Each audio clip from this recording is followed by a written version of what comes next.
Este vídeo é uma continuação da história de Luiz Inácio Lula da Silva, ex-presidente do Brasil. Este é o Visão Libertária, sua fonte de informações descentralizadas e distribuídas. Se você ainda não assistiu a primeira parte, sugiro que pause este vídeo e depois retorne.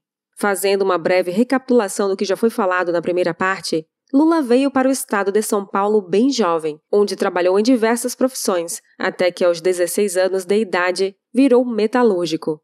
Desse ponto em diante, a sua trajetória foi marcada pelo envolvimento com os sindicatos e a política geral, culminando na sua eleição como presidente da República em 2002. Ainda no primeiro mandato, houve enormes escândalos de corrupção no governo Lula. O primeiro deles foi com Valdomiro Diniz, na época presidente da Loteria do Estado do Rio de Janeiro, que foi filmado extorquindo o bicheiro Carlinhos Cachoeira para financiar campanhas do PT, em troca de favorecimentos em concorrências públicas. A promessa do acordo não foi cumprida, fazendo com que Carlinhos liberasse o vídeo da negociação. Quando o caso veio a público, Valdomiro era o assessor mais próximo de José Dirceu, o ministro-chefe da Casa Civil. O secretário foi exonerado. Posteriormente, foi descoberto que ele ainda fazia as reuniões ilegais com bicheiros e donos de bingos, mesmo depois das eleições de 2002, quando já era secretário do governo federal. Para acalmar a crise, Lula passou um decreto proibindo o funcionamento de casas de bingo no Brasil. Em 2005, um segundo escândalo aconteceu com um vídeo de Maurício Marinho, diretor dos Correios, recebendo dinheiro de empresários em troca de favorecimentos em licitações. No vídeo, Maurício afirmava que ele tinha autorização do presidente do PTB para fazer tal esquema. Quando investigado pela CPI dos Correios, o presidente do PTB na época, Roberto Jefferson, delatou seus parceiros do esquema, o que não passava de uma tática para pegar uma pena menos rígida. Ele afirmou que os Correios desviavam 3 bilhões de reais por mês para favorecer o PT. Esse caso, conhecido como mensalão, consistia em muito dinheiro sendo desviado de empresas estatais como Correios e Petrobras pelo PT para pagar políticos. Desse modo, o partido garantia vários votos em propostas do governo federal. Roberto Jefferson fez de tudo para não colocar o nome de Lula na jogada e culpou apenas José Dirceu. Não se sabe se ele foi forçado a tomar essa decisão de inocentar Lula, mas ele apareceu com um olho roxo em uma das CPIs, o que abre margem para teorias.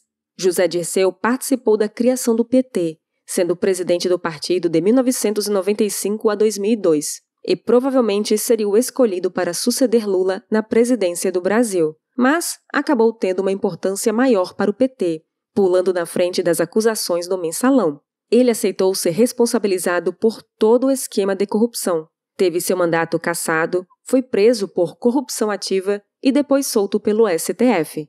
Dilma Rousseff assumiu o cargo de ministra da Casa Civil e assumiu o cargo de futura sucessora do presidente. Em meio ao mensalão, Adalberto Vieira, assessor de um dos deputados do PT, foi preso no aeroporto com 200 mil reais em uma maleta e mais 100 mil na cueca.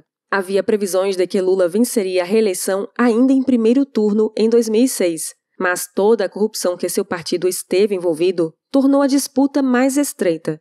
Lula venceu em segundo turno, mas perdendo em vários estados do Sul e do Sudeste. Um dos presos do caso do mensalão foi o rico publicitário Marcos Valério, que se negou a responder qualquer pergunta que vinculasse Lula com o mensalão. Entretanto, em 2012, ele afirmou que Lula sabia sim do esquema de corrupção, mas na época, Valério recebeu 200 milhões de reais para não contar isso. Ele fez isso como tentativa de delação premiada, mas já era tarde. Lula não podia mais ser incluído no processo e Marcos Valério ainda está em regime semiaberto. No segundo governo Lula, ele aumentou os gastos públicos, expandindo o crédito com a ajuda da elite bancária a qual ele estava aliado. Não nos aprofundaremos sobre isso, mas se você quiser entender os problemas a longo prazo da expansão artificial dos créditos, assista ao vídeo O que são ciclos econômicos, no canal Ancapsu Classic. Em 2006, foi divulgada a descoberta do pré-sal, uma grande quantidade de petróleo no subsolo do mar brasileiro. A novidade gerou muito otimismo, com uma previsão de crescimento econômico e investimentos estrangeiros no Brasil. No segundo governo Lula, também foi criado o ProUni, que consistia em o Estado custear de 50% a 100% da matrícula de estudantes de baixa renda em universidades privadas. Isso causou o surgimento de inúmeras universidades particulares, aumentando muito a oferta de cursos, como, por exemplo, engenharia e direito. A inflação de mão de obra qualificada era positiva, enquanto a bolha dos créditos artificiais ainda não havia estourado. Posteriormente, quando a crise chegou, os engenheiros viraram motoristas de Uber.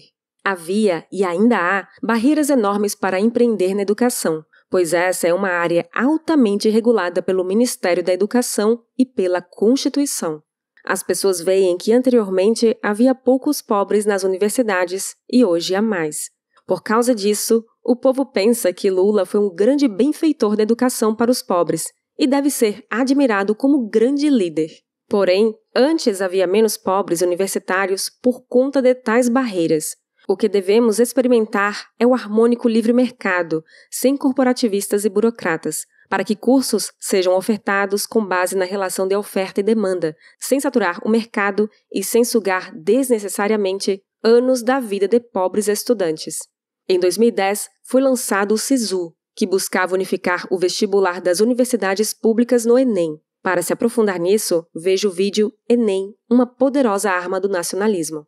Todos os grandes nomes que Lula queria como sucessor, como Antônio Palocci e José Dirceu, estavam com uma má imagem pública por suas ligações à corrupção. Então, Lula teve de escolher Dilma como sucessora para a eleição de 2010. A ex-guerrilheira foi eleita com 56% dos votos. A eleição teve a ajuda de grandes corporativistas, como a Odebrecht. Em 2016, a empresa de construção e engenharia confessou e provou que foi ela quem pagou os marqueteiros para a campanha de Dilma, fazendo isso de forma escondida por meio de bancos suíços, a fim de receber favorecimentos, licitações e para eliminar a concorrência por meio do governo. Os marqueteiros João Santana e Mônica Moura afirmaram à polícia em delação premiada que Lula sabia do ocorrido. Caso você não saiba, a delação premiada trata-se do acusado receber uma punição mais leve caso ele contribua com a investigação e dê provas para a polícia prender outros bandidos. A Odebrecht não tinha uma atração pessoal pelo PT, pois ela pagava e subornava políticos de inúmeros partidos e inúmeros países. Ela pagou também 23 milhões de reais para José Serra do PSDB, na campanha presidencial de 2010. No primeiro ano do governo Dilma, a bolha econômica do governo Lula explodiu. Protestos enormes surgiram por conta dos altos preços, causados pelos aumentos dos gastos públicos, aumento do dólar e explosão da bolha gerada pelos créditos baixos. Mesmo com a inflação e a fuga de empresas do país, Dilma continuou seus programas de subsídios públicos. Houve superfaturamento de obras públicas em seu governo. Obras caras, que teriam sido muito mais baratas em um sistema de livre concorrência e que não foram entregues prontas para a Copa do Mundo como deveria ter acontecido. O aumento do preço dos ônibus causou inúmeras revoltas populares. O ônibus é caro e de uma péssima qualidade, mesmo recebendo muito subsídio dos governos. É assim, pois não há incentivos para ser diferente, visto que não há concorrência na área do transporte público. O empresário que tem a licitação para empreender nessa área vai ganhar o dinheiro mesmo com um serviço ruim, pois é ilegal concorrer contra ele. O incentivo para melhorar por meio de pressão da concorrência, sem dúvidas, é um dos motores das tomadas de decisões dos empresários, e isso desaparece no sistema burocratizado que há hoje.